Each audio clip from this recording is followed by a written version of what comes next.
Hello everyone, कैसे हैं आप लोग। आई होप आप सभी अच्छे ही होंगे। तो आज हम आप लोग के लाए हैं एसएससी एमटीएस से संबंधित प्रश्न को। जो एसएससी एमटीएस का एग्जाम हुआ था 26 जुलाई 2022 को, फर्स्ट शिफ्ट में जितने भी जीके जीएस को पूछे गए थे उन सारे प्रश्न को इस वीडियो में हम लेके आए हैं और सभी वीडियो को हम विथ एक्स्ट्रा फैक्ट के साथ बताएंगे। तो आप लोग वीडियो के अंत तक बने रहिएगा और आप लोग को पता चलेगा कि प्रीवियस ईयर में एसएससी एमटीएस के एग्जाम में क्वेश्चन कहाँ से पूछे गए थे, किस टॉपिक से पूछे गए थे। और इस बार जो चेंज हुआ एसएससी बहुत बड़ा, क्योंकि एसएससी एमटीएस में इस बार जो मेरिट बनेगा आपका जीके जीएस और इंग्लिश के बेस पे ही आपका मेरिट बनेगा। मैथ रीजनिंग में केवल आपको पास मार्क लाना पड़ेगा, लेकिन मेरिट जो बनेगा वो जीके जीएस और इंग्लिश के बेस पे ही, याद रखिएगा, ठीक है। इसलिए जीके जीएस बहुत ज़्यादा इंपॉर्टेंट, आप सबको जीके जीएस पढ़ना पड़ेगा, ठीक है। पहले तो नज़रअंदाज कर दिया है, अब क्या हुआ है मैथ रीजनिंग पढ़ता, मैथ रीजनिंग इंग्लिश, लेकिन नहीं, इस बार जीके जीएस पढ़ना है तो पढ़ना है, तभी आपका मेरिट बनेगा। तो चलिए देखते हैं आप लोग को प्रीवियस ईयर में कैसा कैसा प्रश्न पूछा गया था एसएससी एमटीएस के एग्जाम में। पहला प्रश्न है, देखिए हम डेट दे दिए हैं, एसएससी एमटीएस 26 जुलाई 2022 को फर्स्ट शिफ्ट में जो एग्जाम हुआ था। सारे प्रश्न को हम मतलब जो लेके आए हैं सिर्फ आप लोग देखते चलिएगा क्वेश्चन का लेवल कैसा था प्रीवियस ईयर में, अब आने वाला जो एग्जाम होगा उसमें कैसा पूछा जाएगा। पहला प्रश्न है कि निम्नलिखित में से ... को छोड़कर सभी भारत के स्वतंत्रता सेनानी हैं जिन्हें 23 मार्च 1931 को लाहौर षड्यंत्र मामले में फांसी दी गई थी। आपको पता है 23 मार्च 1931 को 3 स्वतंत्रता सेनानी को फांसी दी गई थी भारत के। कौन कौन थे? सुखदेव थे, राजगुरु भी थे, भगत सिंह भी थे। यहाँ पे प्रश्न पूछा गया था कि किसको छोड़कर कौन नहीं थे, तो इसका आंसर ऑप्शन डी हो जाएगा, महात्मा गांधी नहीं थे, याद रखिएगा।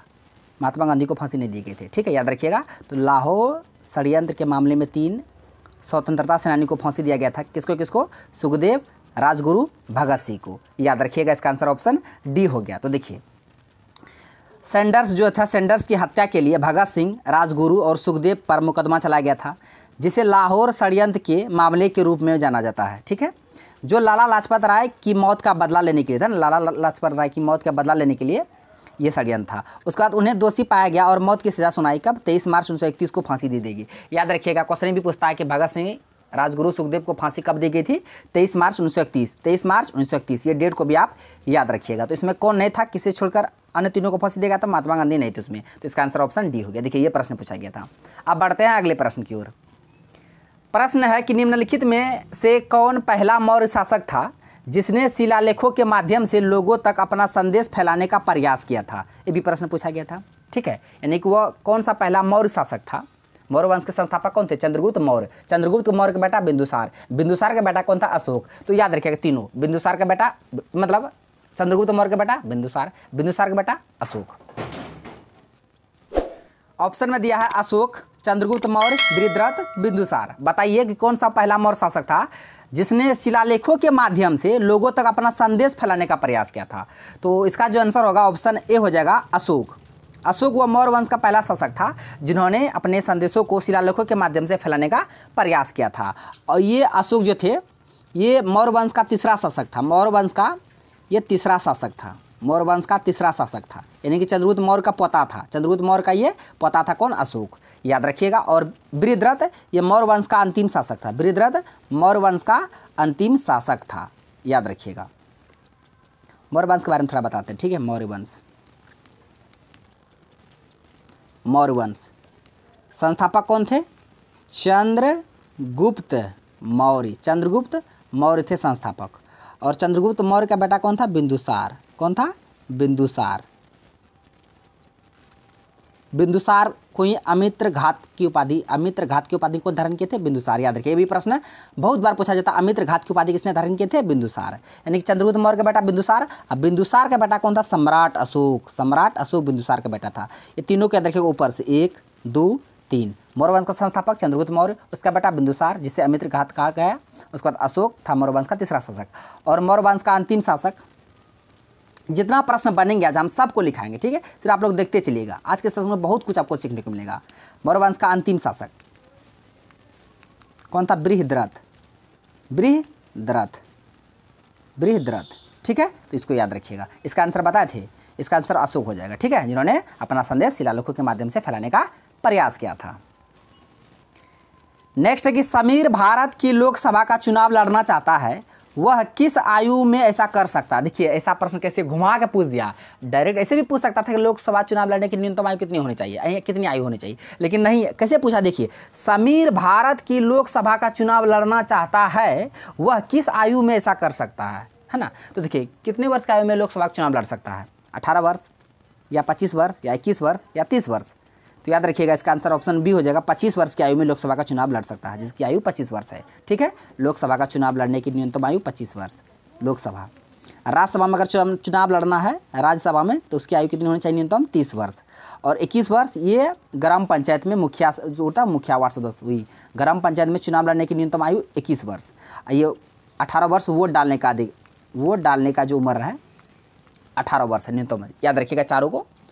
लोकसभा में चुनाव लड़ना है तो न्यूनतम आयु 25 वर्ष, राज्यसभा में 30 वर्ष, 21 वर्ष ये ग्राम पंचायत में मुखिया सब, उसके बाद 18 साल जन्म करते वोट डालने का। तो यहाँ पे पूछा गया था लोकसभा में चुनाव लड़ने के लिए, तो इसका आंसर ऑप्शन बी हो जाएगा 25 वर्ष। नेक्स्ट है कि निम्नलिखित में से कौन सी भारतीय नृत्य शैली राजस्थान से संबंधित है। राजस्थान की भारतीय नृत्य शैली कौन सी है, नृत्य जो कि राजस्थान से संबंधित है।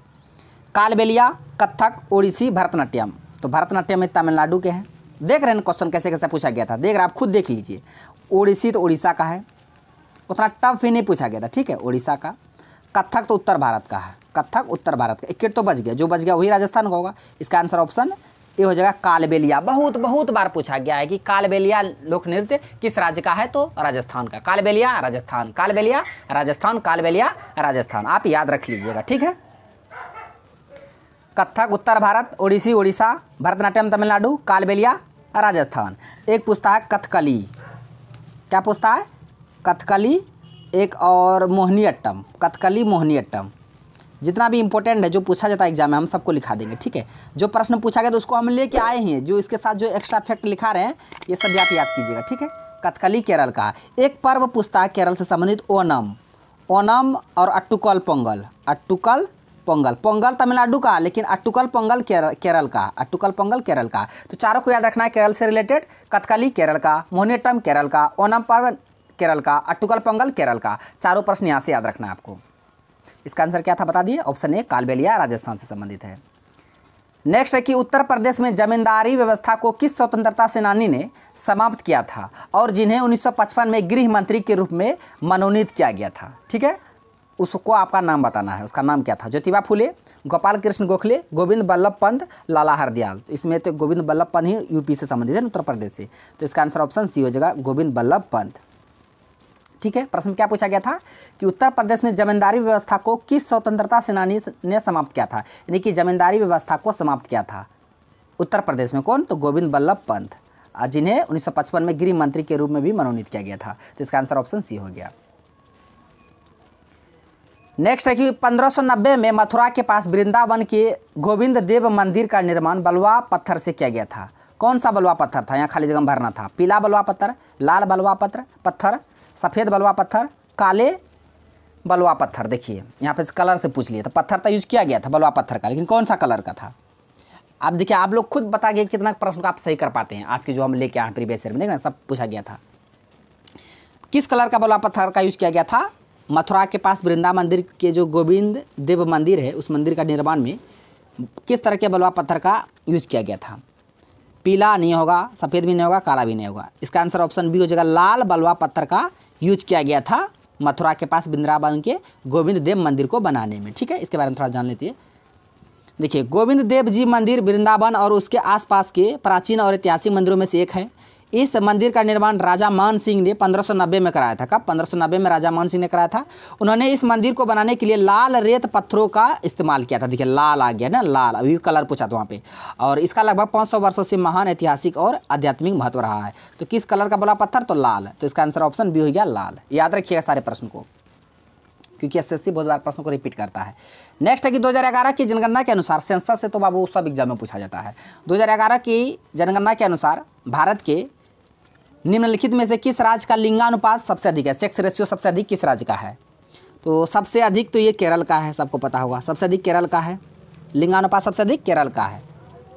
सबसे अधिक पूछेगा लिंगानुपात, उसके बाद सबसे कम पूछेगा, दोनों क्या लिखेगा। सबसे अधिक लिंगानुपात सेक्स रेशियो केरल का है और सबसे कम किस राज्य का है? हरियाणा का है। दोनों को याद रखना है। सबसे अधिक केरल का है, सबसे कम हरियाणा का है।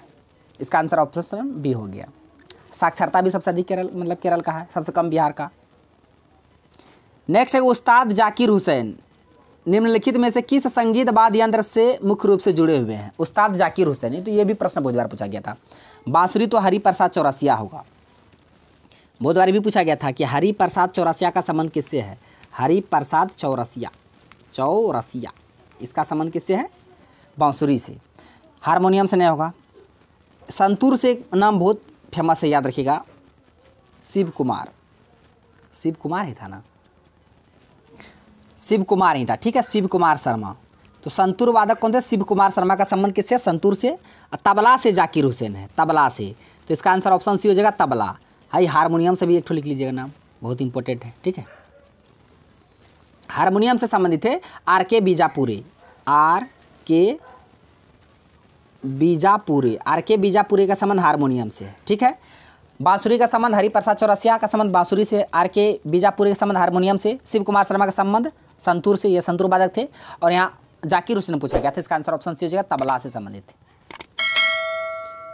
नेक्स्ट है कि श्याम बेरी से पीड़ित है, ऐसा इसलिए है क्योंकि उसके शरीर में डॉट डॉट की कमी है। देखिए कितना घुमा के क्वेश्चन पूछा गया। क्वेश्चन में कुछ नहीं है, बस ये है कि किस विटामिन के कारण बेरी रोग होता है, या बेरी रोग किस विटामिन के कारण होता है। नहीं, ऐसा नहीं पूछा। पूछ दिया कि श्याम एक लड़का है, वो बेरी से पीड़ित है, ऐसा इसलिए है कि उसके शरीर में कोई उसकी कमी है। तो बेरी किसकी कमी से होता है? ऑप्शन ए हो जाएगा, विटामिन बी की कमी से बेरी। तो सबको हम लोग बचपन से पढ़ते हैं, विटामिन बी की कमी से बेरी होता है। सी से स्कर्वी पता है, स्कर्वी। ए से रतौंधी, ए से रतौंधी होता है। बी से जो खून का थक्का जो बनता है शरीर में, और इस हड्डी कमज़ोर हो जाता है विटामिन के की कमी से। ऑस्टियोपोरोसिस नामक बीमारी भी हो जाता है के से कमी से, ठीक है, याद रखिएगा। तो इसका आंसर ऑप्शन ए हो जाए बी, विटामिन बी की कमी से बेरी होता है। नेक्स्ट है कि निम्नलिखित में से कौन सा रेशेदार फसल यानी कि फाइबर क्रॉप का उदाहरण है, यानी कि रेशेदार फसल है? ये भी प्रश्न पूछा गया था। कॉफ़ी, हेम जिसको भांग बोलते हैं, आम, रबड़। रेशेदार फसल आपको बताना है, फाइबर क्रॉप। कॉफ़ी नहीं होगा, आम भी नहीं होगा, रबड़ भी नहीं होगा। इसका आंसर ऑप्शन बी हो जाएगा, भांग। हेम जिसको बोलते हैं भांग ये रेशेदार फसल है, फाइबर क्रॉप है। देखिए थोड़ा जान लीजिए इसके बारे में। रेशे वाली फसलें आमतौर पर एक ही मौसम के बाद कटाई योग्य होती है। पादप रेशे के विभिन्न स्रोत जैसे कपास, जूट, कयर, भांग, सन, जो लोग पटवा बोलते हैं देहात में, सन, पटवा, भांग, कयर, जूट, कपास, ये सभी रेशेदार फसल है, याद रखिएगा। तो इसका आंसर ऑप्शन बी हो जाएगा, हेम, भांग। नेक्स्ट है कि जिसमें अम्ल एवं क्षार की अभिक्रिया के परिणाम स्वरूप लवण तथा जल बनते हैं, उसे हम लोग क्या बोलते हैं? ठीक है, बहुत ज़्यादा इंपॉर्टेंट प्रश्न है, इसको आप देखिए। प्रश्न एक बार और पढ़ देते हैं। जिसमें वो कौन सी अभिक्रिया है जिसमें अम्ल एवं क्षार की अभिक्रिया होती है और उस अभिक्रिया के परिणाम स्वरूप जल तथा लवण की प्राप्ति होती है, तो उसे उस प्रक्रिया को हम क्या बोलेंगे? ऑप्शन में दिया संयोजन प्रक्रिया, अपघटन प्रक्रिया, विस्थापन प्रक्रिया, उदासीनीकरण अभिक्रिया। ठीक है, तो देखिए पहले हम इसका आंसर जान लेते हैं। इसका आंसर ऑप्शन डी हो जाएगा, उदासीनीकरण अभिक्रिया। यानी कि अम्ल और क्षार को मिलाएंगे और उसके परिणाम स्वरूप क्या मिलेगा? लवण और जल। तो देखिए किसको किसको मिलाने पर क्या क्या बनता है। अगर हम HCl को, अम्ल HCl को सोडियम हाइड्रोक्साइड के साथ मिलाएंगे NaOH से, तब जो बनेगा क्या बनेगा पता है? NaCl लवण बनेगा, उसके बाद जल। इसको इससे के साथ मिलाएंगे तो क्या बनेगा? लवण, जल। तो ही पूछा गया था कि अम्ल और क्षार की अभिक्रिया से, अम्ल है क्या है? HCl एक अम्ल है, NaOH सोडियम हाइड्रोक्साइड ये क्षार है। तो अम्ल के साथ जब अभिक्रिया कराए तो क्या बना? NaCl यानी कि लवण बना, नमक बना, और इसके साथ साथ क्या बना? जल बना। ये पूछा गया था। ये कैसी अभिक्रिया है? तो उदासीनीकरण अभिक्रिया है। ठीक है, अम्ल क्षार मिला तो लवण जल बना। तो इसका आंसर ऑप्शन डी हो गया, याद रखिएगा। ये साइंस से संबंधित प्रश्न को पूछा गया था। रिएक्शन। नेक्स्ट कि भारत की जलवायु को निम्नलिखित में से किस प्रकार वर्णित किया गया है। भारत की जलवायु को सबको पता होगा, मानसून। कैसा भारत की जलवायु? मानसून है। नेक्स्ट कि महानदी बेसिन का विस्तार भारत के किस राज्य में नहीं है। महानदी बेसिन का विस्तार भारत के किस राज्य में नहीं है, आपको यह बताना है। ठीक है, ऑप्शन में दिया उत्तर प्रदेश, ओडिशा, झारखंड, छत्तीसगढ़। महानदी बेसिन का विस्तार, देखिए महानदी बेसिन का विस्तार किस किस राज्य तक है देख लीजिए। छत्तीसगढ़ में है महानदी बेसिन का विस्तार, उसके बाद उड़ीसा, उसके बाद झारखंड, महाराष्ट्र, मध्य प्रदेश, तो सारे एरिया में महानदी बेसिन का विस्तार है। ठीक है, देख लीजिए। अब प्रश्न पूछा गया है कि महानदी बेसिन का विस्तार भारत के किस राज्य में नहीं है। उड़ीसा में है, झारखंड में भी है, छत्तीसगढ़ में भी है, लेकिन उत्तर प्रदेश में नहीं है। तो इसके लिए इसका आंसर क्या हो गया? ऑप्शन ए हो जाएगा, उत्तर प्रदेश। याद रखिएगा कि महानदी बेसिन का विस्तार किस किस राज्य में है? छत्तीसगढ़, उड़ीसा, झारखंड, महाराष्ट्र, मध्य प्रदेश में, लेकिन उत्तर प्रदेश में नहीं है। इसलिए इसका आंसर ऑप्शन ए हो गया, आपको नहीं ही चुनना था। नेक्स्ट है कि जनसंख्या की वृद्धि से क्या तात्पर्य है। जनसंख्या की जो वृद्धि हो रहा है, पॉपुलेशन, क्या तात्पर्य है?